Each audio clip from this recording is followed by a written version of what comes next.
From Slide Nerd, Vivs is here. What's up, guys? How are you guys doing now? As you guys can see, we are gonna see the second method to convert octal to decimal. The first one was probably a simpler one, but this is gonna be more complicated. As you can see, octal of 31 is decimal of 25, and that is something which people confuse as something else. So let's go ahead and see the output. As I enter the number 668, the octal is 1, 2, 3, 4. So let's see how this is done. I'll take the number 668. To find the octal, I'm gonna divide this by 8. Alright, so 668. It's gonna go 83 times in the quotient, 4 as the remainder. Then take the 83, divide that again by 8. It's gonna give me a quotient of 10, remainder of 3. Take the 10, divide that by 8. Again, it's gonna give a remainder 2. And in the last step, the one quotient which you got, take that, divide that by 8. You simply know what's the remainder. It's gonna be 1.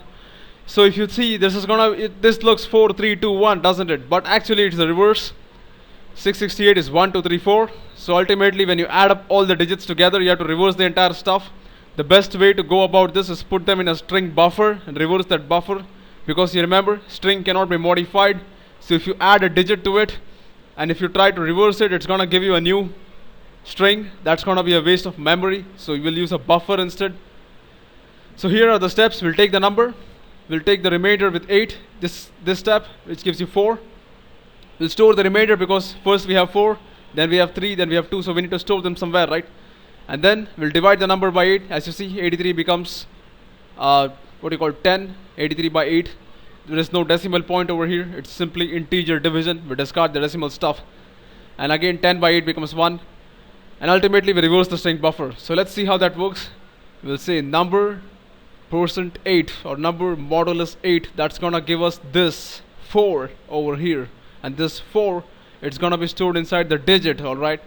So next step, we append that digit to a string buffer. We append, the reason is this, because first we have 4, then we get 3, then we get 2. We need to store all of them, so we simply keep adding them to an empty buffer, right?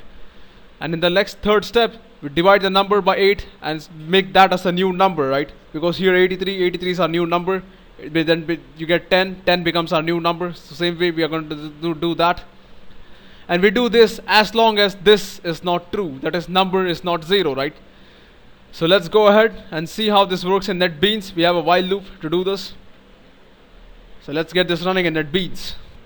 Again, I'm using NetBeans for this. There is no rocket science written inside this. There's a simple plain buffered reader to take input from the user. We ask the user enter the number. He's gonna enter it over here in this statement, and we're gonna simply store it inside our variable integer number.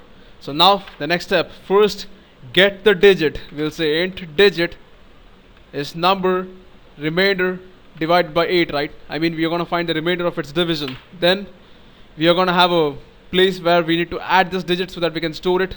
That we can do by making a string buffer. We'll say string buffer buff is new string buffer. Now remember, at this point your string buffer has nothing inside, alright? It's empty. So we're gonna add our first digit to the buffer by saying buff dot append. As you can see, there's an integer option over here, buff dot append digit. This is gonna add our digit to this empty buffer. Next, we are gonna take the number, divide that by 8 and put it back inside our number, right?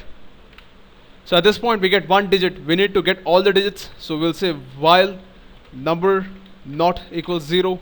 Keep doing this, right? Keep dividing, keep getting the digits, keep storing it to the buffer, right? So now at this point we have a thing which is not reversed. We need to reverse it, right? It was 4, 3, 2, 1. We need 1, 2, 3, 4. So we're gonna say buff dot reverse. This directly gets us the reverse, and we can simply say system dot out dot println, and we'll say buff over here. So now I'm gonna say Control S to save this, Shift F6. Let's test it by saying 668. As you can see, 1, 2, 3, 4 is coming out. It's a pretty simple vid. I hope you guys understood something out of this. If you like what you saw, please subscribe to my channel, comment, let me know what you think about this. Thanks for watching. I'll catch you guys later. Have a nice day.